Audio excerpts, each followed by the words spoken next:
pastor's wife found in church freezer. The small town of Hollow Creek was known for its serene hills, close-knit community, and its beloved pastor, Reverend Daniel Hale. To the congregation, Daniel was a man of faith, kindness, and integrity. He had served the church for nearly 2 decades, with his wife, Margaret, always by his side, quiet, graceful, and devoted. One autumn evening, the church custodian went down to the basement to repair a faulty power line. As he passed the storage room, he noticed the large industrial freezer humming strangely. Curious, he lifted the lid and froze in shock. Inside was the lifeless body of Margaret Hale, wrapped neatly in church linens. The police were called immediately. The town was horrified. The pastor, who had been out of town visiting a sick relative, rushed back, appearing distraught. He wept publicly, spoke of his wife's devotion, and pleaded for justice. The congregation rallied around him at first, but investigators quickly found cracks in the picture-perfect image. Detectives uncovered 2 shocking truths.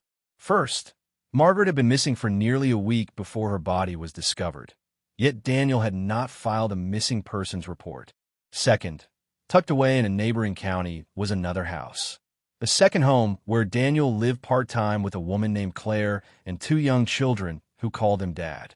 The double life stunned everyone. Bank records revealed that church donations had funded this hidden household for years. Phone records showed secret late-night calls to Claire. And inside Daniel's study at the church, investigators found Margaret's journal, filled with confessions of suspicion, fear, and notes about confronting her husband. The puzzle pieces formed a dark picture. Margaret had discovered his secret life, and before she could expose him, Daniel silenced her, hiding her body in the very place no one would think to look, the freezer in the church basement. The trial shook Hollow Creek. Parishioners sat in disbelief as prosecutors described how their spiritual leader had lived 2 lives, preaching truth on Sunday mornings while betraying everything behind closed doors. In the end, Reverend Daniel Hale was sentenced to life in prison. Claire vanished from the town, her children taken into protective custody, and Hollow Creek's church stood as a chilling reminder. Sometimes the most trusted masks hide the darkest secrets. Shock of discovery. It was a chilly evening when Thomas Miller, the church custodian, unlocked the heavy wooden doors of Hollow Creek Baptist Church. The sanctuary was silent, bathed in the faint glow of the stained glass windows as moonlight seeped through. He had come only to fix a flickering light in the basement hallway, a routine task he had done countless times before. But that night, routine would shatter into horror. As Thomas descended the creaky stairs into the basement, the hum of machinery grew louder. The church kept an old industrial freezer there, normally used to store food for charity events and holiday drives. He noticed the machine was louder than usual, vibrating faintly against the concrete floor. A faint odor hung in the air, not overpowering, but strange enough to make him pause. At first, he brushed it off. Freezers often gathered a musty smell when overloaded with casseroles and frozen meat. He pulled out his flashlight, adjusting the beam across the dim basement. The church's bowels were quiet, lined with boxes of hymn books and unused chairs. But still, his attention kept drifting back to that freezer. Something about the way it hummed, like it was straining under a hidden weight, tugged at his curiosity. Reluctantly, Thomas approached. He rested his hand on the freezer's lid, feeling the cold vibration underneath his palm. His stomach tightened. In a small town like Hollow Creek, suspicion wasn't natural. People trusted, people believed. But as he stood there in the silent basement, the hairs on his arms rose as if the building itself was warning him not to look. He lifted the lid slowly. A gust of frosty air escaped, fogging the beam of his flashlight. Inside, what should have been stacks of frozen bread loaves and donated turkeys was instead a pale shape wrapped tightly in white church linens. For a moment, his brain refused to register what he was seeing. He blinked, leaned closer, and then staggered backward as reality snapped into focus. It was a human body. The linen covering had slipped just enough for him to glimpse strands of hair, dark, streaked with silver, and a glimpse of familiar clothing. His knees weakened as he realized who it was. Margaret Hale, the pastor's wife, the woman who smiled kindly at every Sunday service, who arranged flowers on the altar, who never missed a prayer meeting. Now, she was lying in silence, sealed away like an unwanted relic. Thomas's hands trembled violently. The air seemed to thicken around him, pressing in on his lungs. He dropped the flashlight, its beam rolling across the floor, throwing twisted shadows against the stone walls. He wanted to run, to unsee what he had found, but his body wouldn't obey. The basement felt colder, darker, as if the church itself had absorbed the secret for days and was now forcing it into the open. He finally stumbled backward, nearly tripping over a chair. His voice cracked as he fumbled for his phone, trying to dial 911 with fingers that felt clumsy and numb. Every ring on the other end stretched like an eternity. When the operator answered, his words tumbled out in broken gasps. The church, the freezer. It's Margaret. Margaret Hale. Within minutes, the once silent church was flooded with flashing lights. Police officers swarmed the basement, their radios crackling, their faces grim as they opened the freezer and confirmed what Thomas already knew. The image of Margaret's lifeless form, wrapped in the very linens that once adorned the altar, was something none of them would forget. Word spread quickly through Hollow Creek. Neighbors rushed to their porches as squad cars lined the church parking lot. Whispers turned into cries, and cries into stunned silence. Nobody could comprehend it. Margaret Hale, the devoted wife of their beloved pastor, found dead beneath their very place of worship. And the question that echoed louder than the sirens was chilling. Who had put her there? The perfect image. Before Margaret's body was discovered, Reverend Daniel Hale was more than just a pastor to Hollow Creek. He was the moral backbone of the town. On Sunday mornings, his deep, steady voice filled the sanctuary, his sermons weaving tales of redemption and faith that left the congregation in tears. People leaned on his words as though they were scripture itself. To the outside world, Daniel was the embodiment of goodness. He attended every charity event, blessed newborns in the hospital, and was the first to visit the sick. At funerals, he comforted the grieving with such sincerity that mourners often said, "It feels like God speaks through him." His smile seemed to carry the weight of kindness itself. Margaret stood beside him as the picture of a devoted pastor's wife. She arranged Sunday school picnics, baked bread for church fundraisers, and taught children's Bible classes. If Daniel was the voice of the church, Margaret was its heartbeat. Together, they were seen as the perfect couple, faithful, unshakable, and untouchable by scandal. Families trusted Daniel with their deepest secrets. When marriages faltered, he was called. When teenagers lost their way, parents brought them to him for counsel. He wasn't just a preacher. He was the man everyone believed lived closest to God. His reputation was so spotless that even the faintest doubt about him seemed impossible. In Hollow Creek, reverence for Daniel extended beyond the pulpit. At grocery stores, people greeted him with warmth. At town meetings, his opinions carried weight like a judge's gavel. He was more than respected. He was admired, almost idolized. Many whispered that he was destined for bigger things, perhaps to lead a larger church in the city someday. Margaret, though quieter, played an equally important role. She wore modest dresses, her silver cross necklace always catching the light as she moved through the aisles of the church. She never complained, never sought attention, and always appeared in harmony with her husband. To the community, their marriage symbolized what faith and devotion should look like. For years, this carefully painted image went unquestioned. Parishioners pointed to Daniel and Margaret whenever they needed hope for their own struggling relationships. Look at the Hales, they would say, that's what true love looks like. The idea that cracks could exist beneath that flawless surface was something no one dared to consider. When Margaret missed a Sunday service a week before her discovery, whispers began but quickly faded. Daniel explained she was unwell and resting at home. His tone was calm, reassuring, so much so that nobody pressed further. Why would they? If anyone deserved blind trust, it was Reverend Hale. Even a local newspaper had once featured him on the front page, calling him the Shepherd of Hollow Creek. The article praised his tireless devotion, his marriage, and his role in holding the community together during difficult times. That image, a smiling Daniel with his arm around Margaret, was burned into the memory of everyone in town. And so, when the freezer was opened and the body inside was revealed, the weight of disbelief was heavier than grief itself. How could the woman who represented grace be gone? How could the man who represented truth be connected to such a nightmare? The perfect image that Daniel and Margaret Hale had built over decades now stood like a fragile glass pane, one that was beginning to crack. Initial sympathy. When news of Margaret's death broke, the congregation of Hollow Creek Baptist Church rushed to comfort their pastor. For most of them, the idea that Reverend Hale could be anything but a grieving husband was unthinkable. They saw him as a man suddenly struck by tragedy, a shepherd who had just lost his most loyal companion. On the first Sunday after the discovery, the pews were filled beyond capacity. People came not just for worship, but to stand beside their pastor in his hour of pain.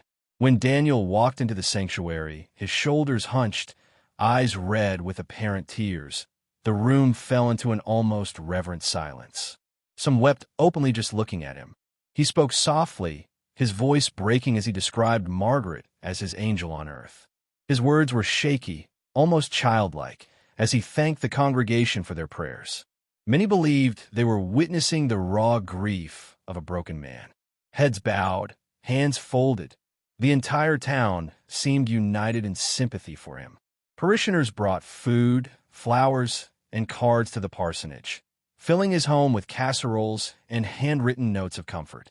Women from the church sat with him, reading scripture aloud while he sat in silence, his face buried in his hands. Men from the community offered to handle his errands, mow his lawn, and take care of the small things so he wouldn't have to worry.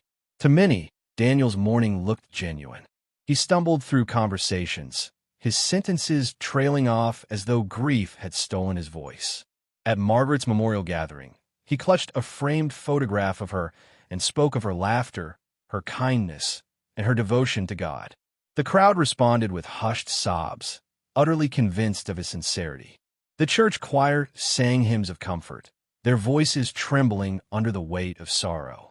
Daniel sat in the front pew, his head bowed, hands clasped, lips moving silently in prayer. Some whispered that they had never seen a man so faithful, even in grief, still thanking God despite losing the one person he loved most. Rumors began to swirl, not about Daniel, but about possible intruders or outsiders. People speculated that Margaret might have stumbled upon a thief in the church or been the victim of some terrible accident. No one dared suggest that Daniel himself could have been involved. His character was too deeply etched into the town's trust for suspicion to even surface. The town's local paper ran a feature headline, "Pastor Hale mourns beloved wife. Community stands united." The article praised his resilience and highlighted the overwhelming support flooding in from neighbors, nearby churches, and even strangers. To the world, Daniel was the picture of a faithful husband enduring unimaginable loss. In those first few days, detectives watched quietly, gathering evidence in the background. But to the public eye, the case already had a narrative.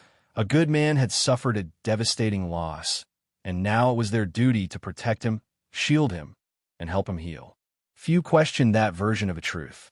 And so, as casseroles continued to arrive and condolences piled high on his doorstep, Daniel remained at the center of a swelling tide of sympathy.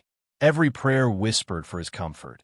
Every hand laid on his shoulder wrapped him further in a cloak of innocence, a cloak that investigators were beginning to tug at from the shadows, strange inconsistencies.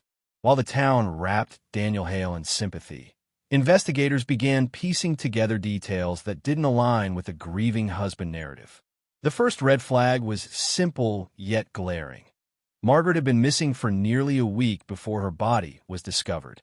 In that entire time, Daniel had never once reported her disappearance.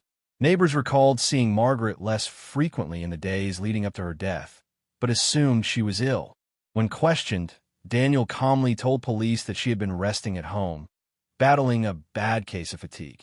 Yet no one in town ever saw her during that supposed recovery period. Not at the grocery store, not on her evening walks, not even at church. Detectives also noted the odd timing of his absence. On the very night Margaret was believed to have gone missing, Daniel claimed he had driven out of town to visit a sick relative. Yet when officers pressed for details, the relative's name, the hospital, the doctors, his answers were vague, shifting slightly each time he was asked. Another inconsistency came from his demeanor. While he appeared devastated in public, officers noticed that in private interviews, his grief seemed almost rehearsed. He could cry on cue when cameras were near, yet his composure sharpened when questioning turned serious.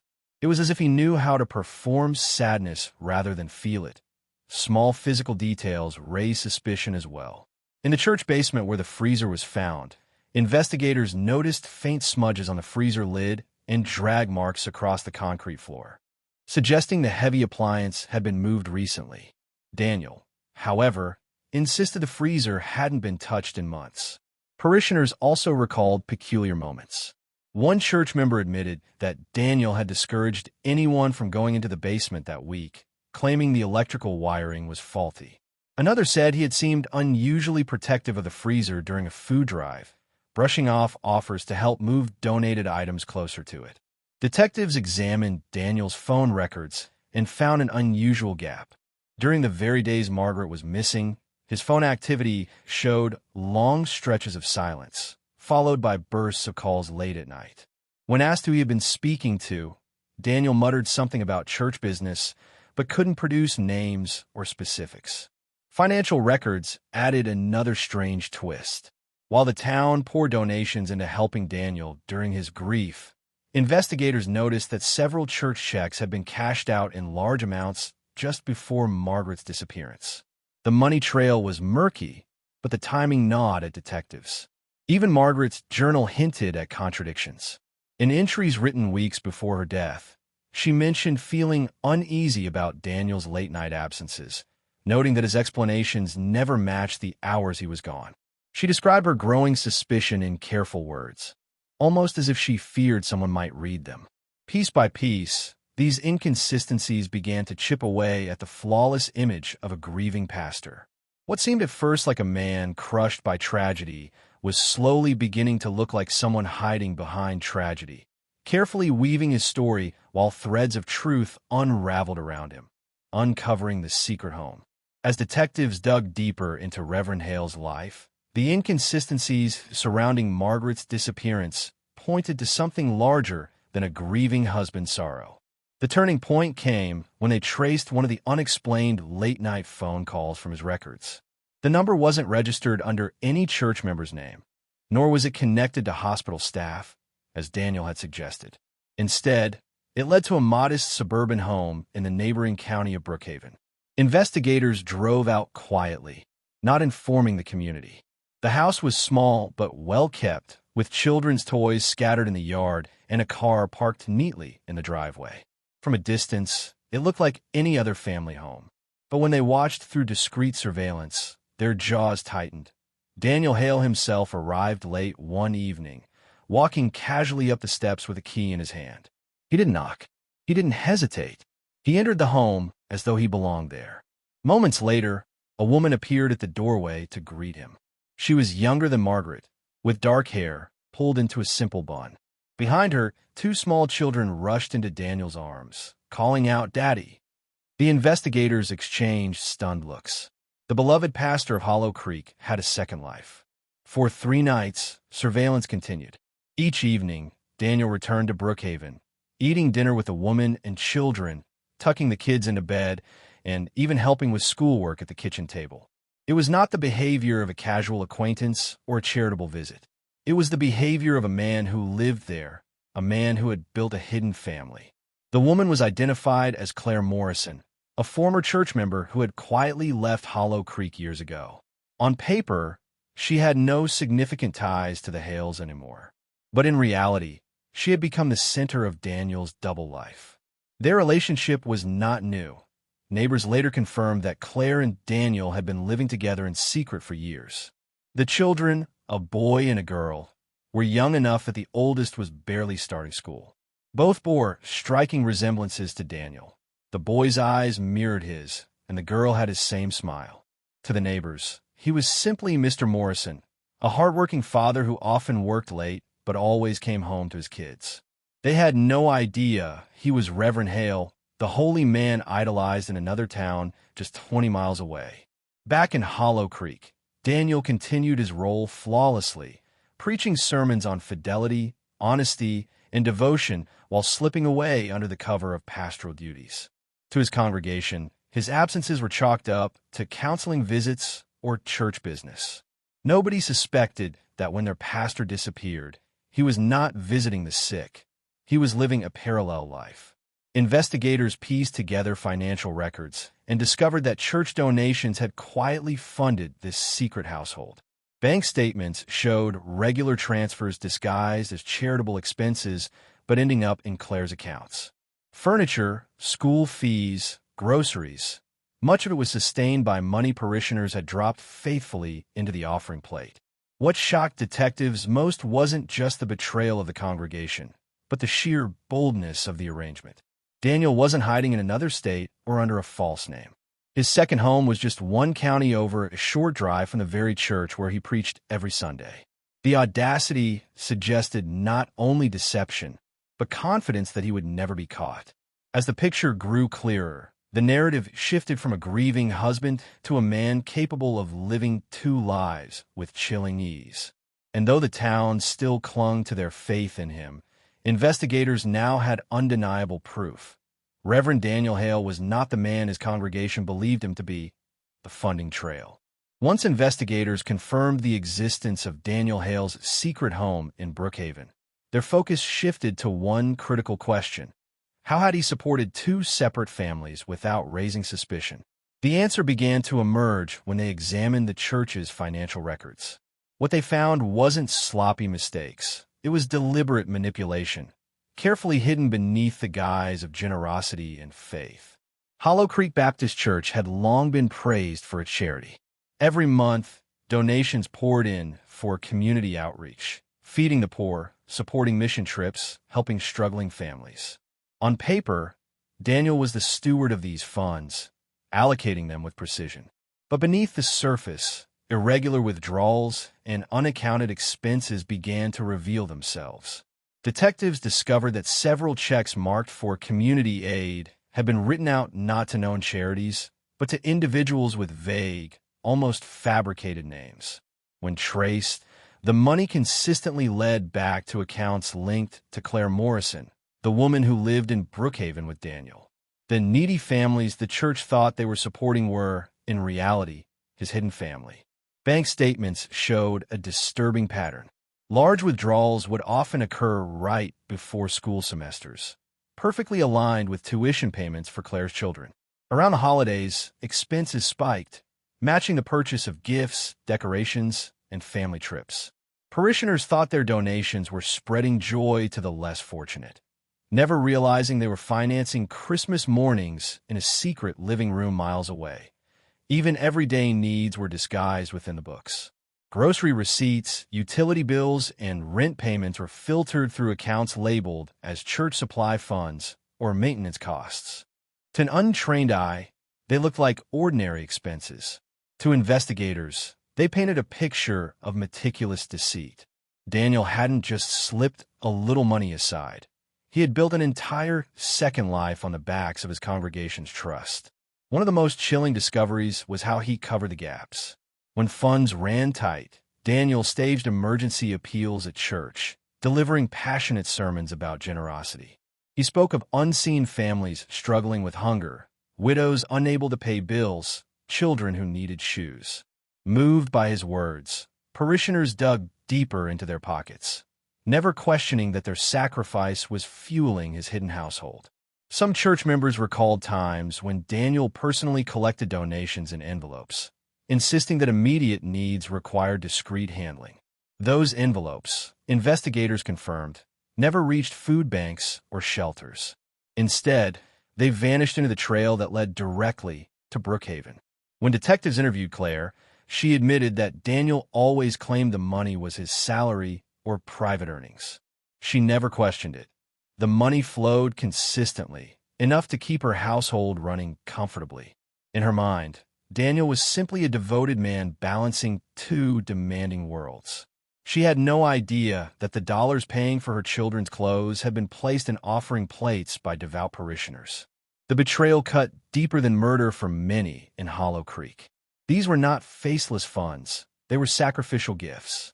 Families in the congregation had gone without luxuries to support their church, believing their money was feeding the hungry and clothing the poor.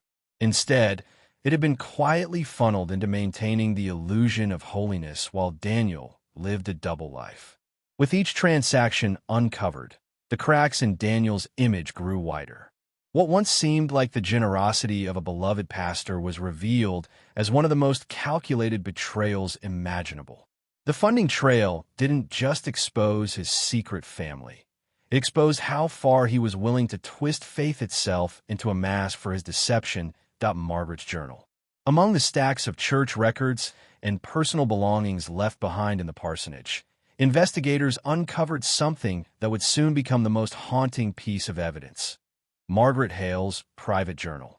It was a small leather-bound book, its pages worn at the edges, filled with delicate handwriting that seemed to capture not just her daily thoughts, but the unraveling of her life.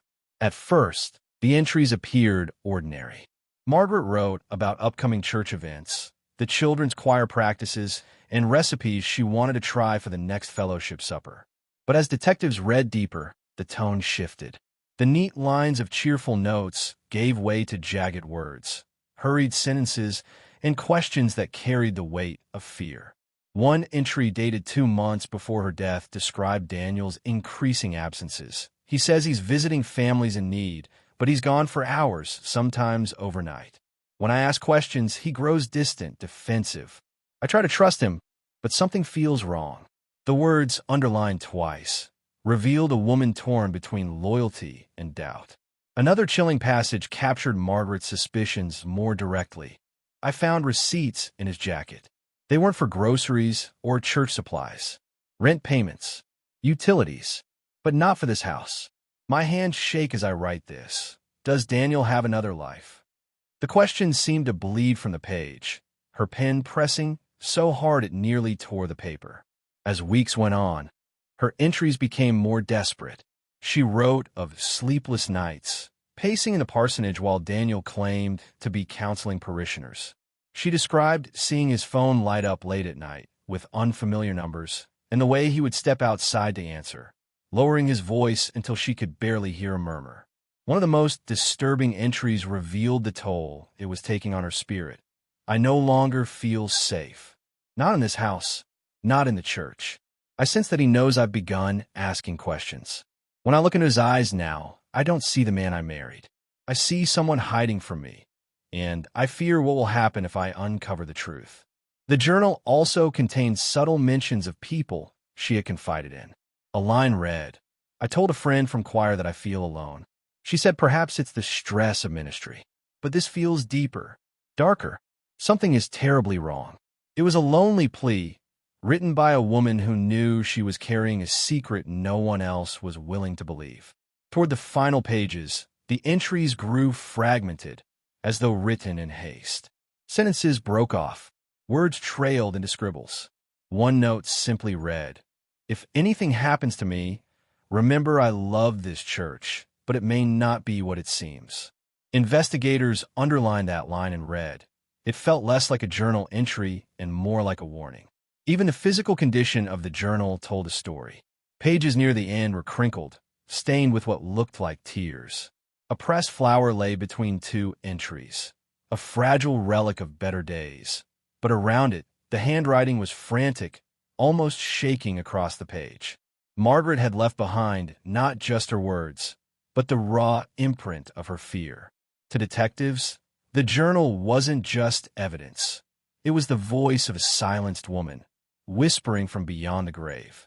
Every sentence pulled back another layer of Daniel's carefully built facade, replacing the image of a faithful husband with the shadow of a man living a lie.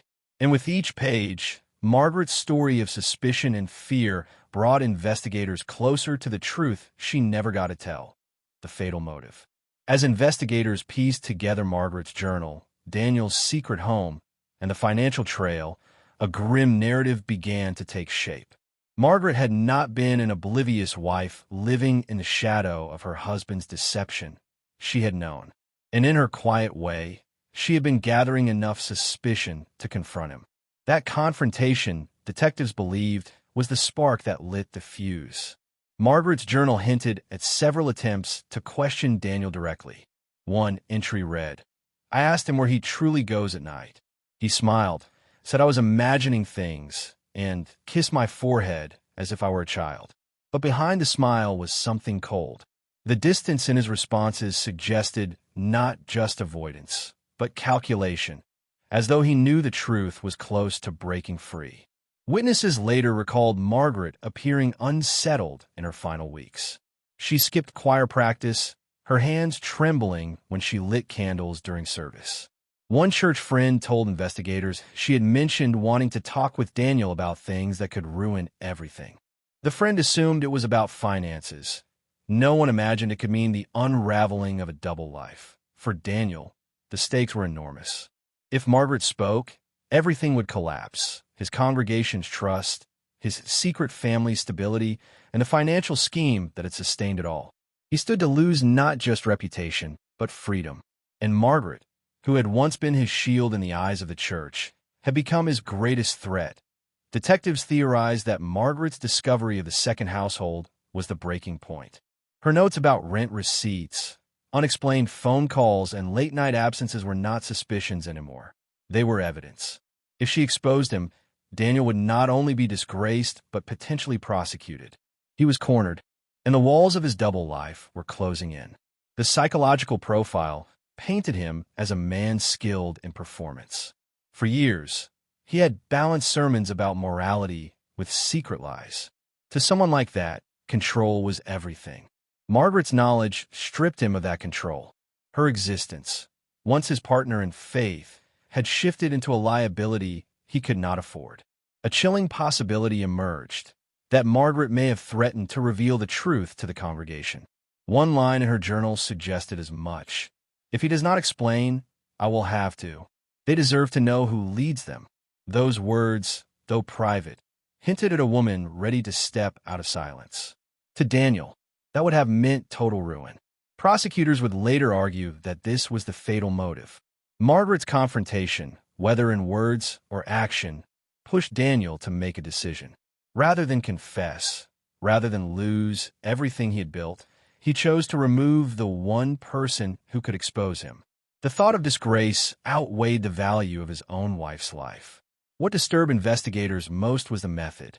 Hiding her in the church freezer wasn't just practical, it was symbolic. The very place where Margaret had served faithfully, where she had arranged flowers and baked bread for gatherings, became her tomb.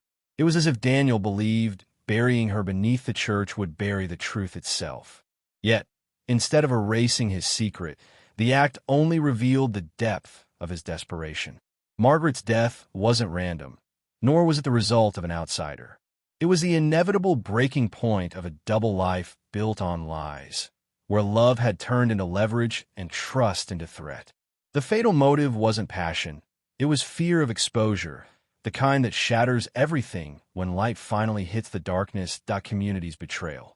For the people of Hollow Creek, the revelations about Reverend Hale did more than shock them. They shattered the foundation of trust on which the town had been built. This wasn't just about a crime. It was about betrayal at the deepest level. The man they had prayed with, cried with, and trusted with their secrets was now painted as a liar, a thief, and a killer. In the days following the discovery, whispers filled the streets like a storm spreading through the valley. Families who had once defended Daniel's innocence began to question everything. Parents recalled leaving their children alone with him for Sunday school counseling. Women remembered pouring out their marital troubles to him in private. The thought that his compassion might have been a mask chilled them to the bone. Church members felt the betrayal most painfully when investigators revealed how donations had been diverted to fund Daniel's secret life. The offering plate, once seen as an instrument of faith, now looked like the weapon of his deception. People asked themselves bitterly, were we paying for his lies? Did our sacrifices clothe his other children while ours went without? The betrayal also carried a spiritual weight. For years, Daniel had preached about honesty, fidelity, and the sanctity of marriage.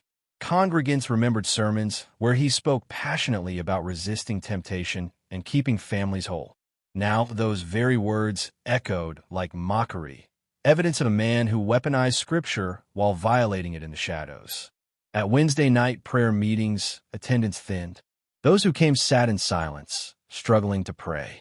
Some openly wept, not only for Margaret, but for themselves, for the years they had trusted someone who had turned their faith into a tool for his double life. The betrayal felt less like one man's sin and more like an infection that had spread through the entire congregation.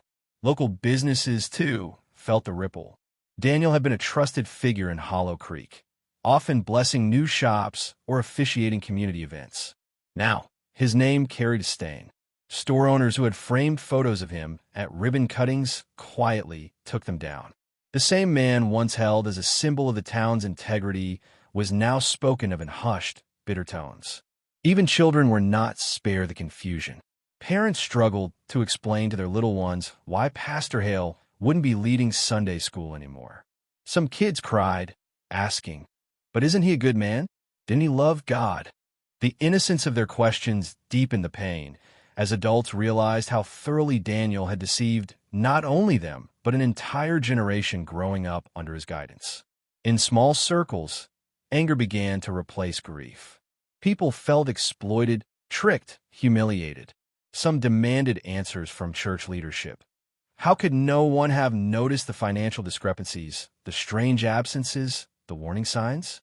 Others turned inward, blaming themselves for being so blind. The betrayal wasn't just Daniel's crime. It became a wound that reopened questions of faith and trust across the entire community. Old photos and recordings of Daniel's sermons suddenly took on a sinister weight.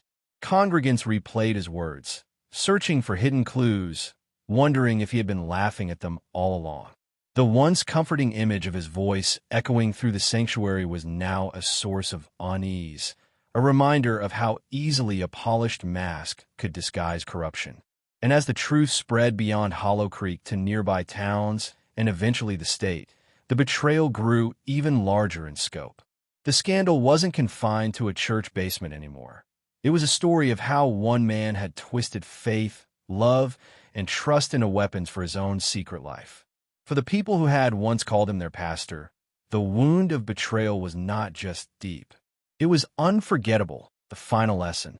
As the dust of the investigation settled, one haunting truth remained. The story of Daniel Hale was more than a crime. It was a warning, a mirror held up to every soul who believed appearances could never lie. Hollow Creek learned the hard way that monsters do not always wear dark cloaks. Sometimes they stand at pulpits, smile gently, and speak in the language of faith. Margaret's death forced the community to ask questions they had never dared consider before. How do we really know the people closest to us?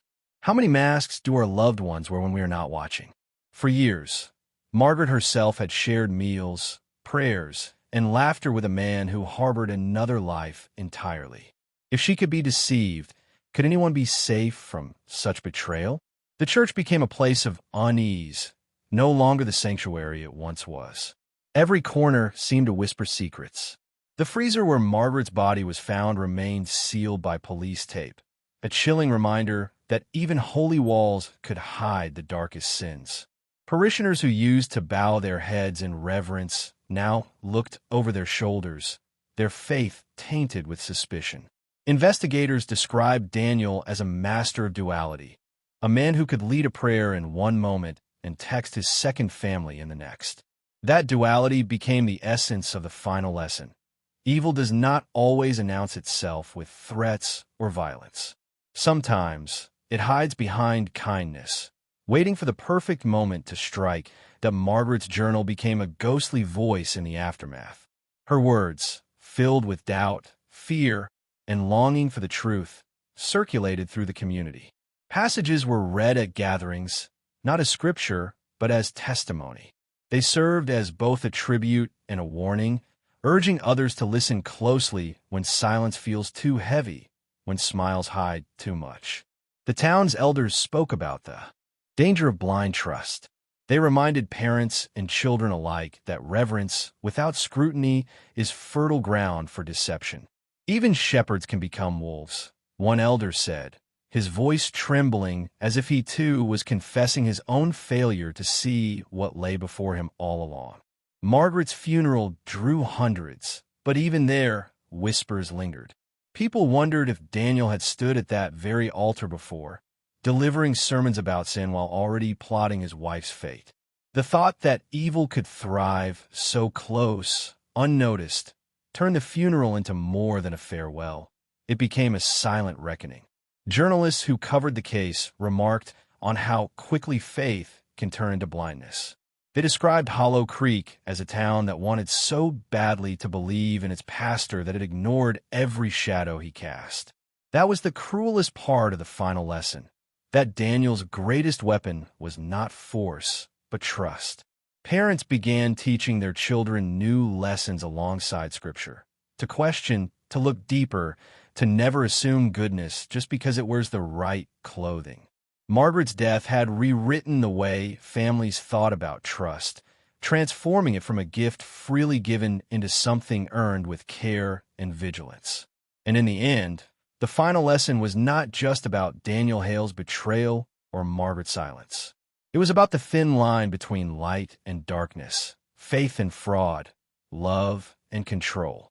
The story left Hollow Creek with a truth they could not escape, that sometimes the people we fear least are the ones we should watch most closely. The trial that exposed everything. The courtroom became the stage where Daniel Hale's carefully crafted life was torn apart piece by piece. Prosecutors unveiled the financial fraud, the second family, and Margaret's haunting journal entries. Witnesses who once trusted him now testified against him, their voices trembling as they described his manipulation. The congregation filled the gallery, some unable to look at him, others glaring with anger. Each revelation struck like a blow, not only proving his guilt, but exposing how deeply he had deceived those who believed in him most. The trial that exposed everything. When the trial began, the small-town courthouse overflowed with people who had once filled Daniel Hale's pews. They came not for worship, but for answers. The air was thick with unease, as if the wooden walls themselves strained under the weight of what was about to unfold. This was not merely a criminal proceeding. It was the public unraveling of a man who had once been considered the soul of Hollow Creek. Prosecutors wasted no time painting Daniel as a man who lived two entirely different lives. In one, he was a pastor, guiding his flock with sermons about integrity and devotion. In the other, he was a fraud, siphoning church funds, lying to his wife, and secretly raising another family across town. The stark contrast stunned the courtroom, leaving spectators shifting uncomfortably in their seats. The first witnesses were financial experts who displayed spreadsheets and bank records showing money funneled from donations into accounts Margaret never knew existed. Each line of numbers was another nail in the coffin of Daniel's credibility. Congregants gasped audibly when they realized their offerings had been used to pay rent for his secret household. But the most chilling evidence was not numbers. It was Margaret's voice, preserved in ink. The prosecutor read aloud from her journal, her words echoing like a ghost in the silent room. "I see shadows in his eyes. If I am right, I fear it will cost me more than I can give." Each passage deepened the atmosphere of dread, as if Margaret herself was testifying from beyond the grave. Then came the witnesses who had known Margaret personally. Friends described her growing unease, her quiet confessions, and the way she had seemed to carry a burden no one else could see. Tears flowed freely as they recounted the woman she had been, kind, loyal, and undeserving of the fate she met. Their testimony turned the trial into more than a legal battle. It became a memorial. The defense tried to counter, portraying Daniel as a man overwhelmed by pressure, not a cold-blooded killer. They argued Margaret's death was an accident, that she had discovered his infidelity and tragically fallen during a heated confrontation. But their words rang hollow in a courtroom already poisoned by evidence of years of deceit. When Daniel finally took the stand, the room fell into a hush. His once commanding voice, which had thundered from pulpits, now trembled under cross-examination.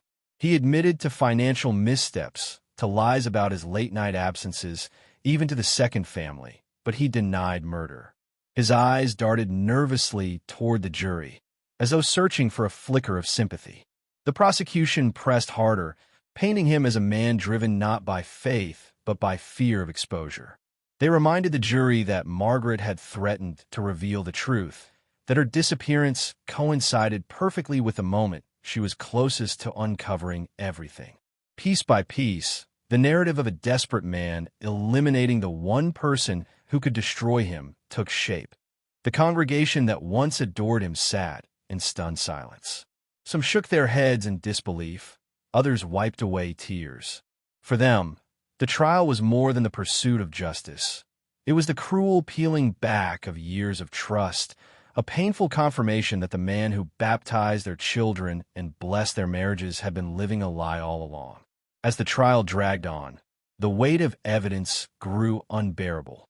Each revelation felt like another fracture in the community's soul. And though the gavel had not yet fallen, the truth was already plain.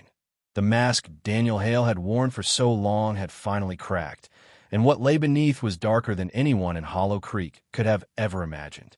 The camera slowly zooms out from the courthouse steps. The crowd stands in stunned silence, faces pale, whispers carrying through the cold evening air. Narrator, voiceover, slow and heavy. A pastor who preached faith, a husband who promised loyalty, a man who built a life of trust. Yet behind every sermon, behind every smile, was a secret so dark it destroyed everything around him. The truth was never in the pulpit. It was buried beneath the lies, hidden in the shadows of a church freezer. The screen shows black and white images of Margaret smiling at a church picnic, Daniel delivering a fiery sermon, children laughing in Sunday school. Then, the images flicker, replaced by crime scene photos, police tape around the church, the freezer sealed shut, boxes of evidence stacked on a courtroom table. Narrator, Margaret Hale's story isn't just about one woman's tragedy. It's about the danger of blind trust. The lesson that monsters don't always break down the door. Sometimes they greet you with open arms. Sometimes they shake your hand on Sunday morning. The shot cuts to the empty church pews. Dust floats in the shafts of sunlight. The pulpit stands abandoned, its silence louder than any sermon ever preached there. Narrator, for the people of Hollow Creek, faith will never feel the same. For every child who once looked up at Pastor Hale with admiration, there will always be a shadow behind the memory. And for every family who dropped a coin into the offering plate, there will always be the question, were we building a house of worship or funding a house of lies? Dramatic pause. Soft, eerie piano music begins. The screen shows a close-up of Margaret's handwritten journal, her final words underlined. If I am right, I fear it will cost me more than I can give. Narrator, she was right, and the cost was her life. The camera slowly pans out, showing the darkened church from the outside. The stained glass windows glow faintly as the sun sets. Then, the lights inside flicker off, one by one, until only darkness remains. On screen, text fades in, stark white against black. What is hidden in the dark will always find the light. The music grows heavier, more haunting. Final narrator whisper, fading out. But how many secrets are still buried, waiting to be found? The screen cuts to black. The first witnesses were financial experts who displayed spreadsheets and bank records showing money funneled from donations into accounts Margaret never knew existed. Each line of numbers was another nail in the coffin of Daniel's credibility. Congregants gasped audibly when they realized their offerings had been used to pay rent for his secret household. But the most chilling evidence was not numbers. It was Margaret's voice, preserved in ink. The prosecutor read aloud from her journal, her words echoing like a ghost in the silent room. I see shadows in his eyes. If I am right, I fear it will cost me more than I can give. Each passage deepened the atmosphere of dread, as if Margaret herself was testifying from beyond the grave. Then came the witnesses who had known Margaret personally. Friends described her growing unease, her quiet confessions, and the way she had seemed to carry a burden no one else could see. Tears flowed freely as they recounted the woman she had been, kind, loyal, and undeserving of the fate she met. Their testimony turned the trial into more than a legal battle. It became a memorial. The defense tried to counter, portraying Daniel as a man overwhelmed by pressure, not a cold-blooded killer. They argued Margaret's death was an accident, that she had discovered his infidelity and tragically fallen during a heated confrontation. But their words rang hollow in a courtroom already poisoned by evidence of years of deceit. When Daniel finally took the stand, the room fell into a hush. His once commanding voice, which had thundered from pulpits, now trembled under cross-examination. He admitted to financial missteps, to lies about his late-night absences, even to the second family, but he denied murder. His eyes darted nervously toward the jury, as though searching for a flicker of sympathy. The prosecution pressed harder, painting him as a man driven not by faith, but by fear of exposure. They reminded the jury that Margaret had threatened to reveal the truth, that her disappearance coincided perfectly with the moment she was closest to uncovering everything. Piece by piece, the narrative of a desperate man eliminating the one person who could destroy him took shape. The congregation that once adored him sat in stunned silence. Some shook their heads in disbelief. Others wiped away tears. For them, the trial was more than the pursuit of justice. It was the cruel peeling back of years of trust, a painful confirmation that the man who baptized their children and blessed their marriages had been living a lie all along. As the trial dragged on, the weight of evidence grew unbearable. Each revelation felt like another fracture in the community's soul. And though the gavel had not yet fallen, the truth was already plain. The mask Daniel Hale had worn for so long had finally cracked, and what lay beneath was darker than anyone in Hollow Creek could have ever imagined. The final lesson. As the dust of the investigation settled, one haunting truth remained. The story of Daniel Hale was more than a crime. It was a warning, a mirror held up to every soul who believed appearances could never lie. Hollow Creek learned the hard way that monsters do not always wear dark cloaks. Sometimes they stand at pulpits, smile gently, and speak in the language of faith. Margaret's death forced the community to ask questions they had never dared consider before. How well do we really know the people closest to us? How many masks do our loved ones wear when we are not watching? For years, Margaret herself had shared meals, prayers, and laughter with a man who harbored another life entirely. If she could be deceived, could anyone be safe from such betrayal? The church became a place of unease, no longer the sanctuary it once was. Every corner seemed to whisper secrets. The freezer where Margaret's body was found remained sealed by police tape, a chilling reminder that even holy walls could hide the darkest sins. Parishioners who used to bow their heads in reverence now looked over their shoulders, their faith tainted with suspicion. Investigators described Daniel as a master of duality, a man who could lead a prayer in one moment and text his second family in the next. That duality became the essence of the final lesson. Evil does not always announce itself with threats or violence. Sometimes it hides behind kindness, waiting for the perfect moment to strike. Margaret's journal became a ghostly voice in the aftermath. Her words, filled with doubt, fear, and longing for the truth, circulated through the community. Passages were read at gatherings, not as scripture, but as testimony. They served as both a tribute and a warning, urging others to listen closely when silence feels too heavy, when smiles hide too much. The town's elders spoke about the danger of blind trust. They reminded parents and children alike that reverence without scrutiny is fertile ground for deception. Even shepherds can become wolves, one elder said, his voice trembling as if he too was confessing his own failure to see what lay before him all along. Margaret's funeral drew hundreds, But even there, whispers lingered. People wondered if Daniel had stood at that very altar before, delivering sermons about sin.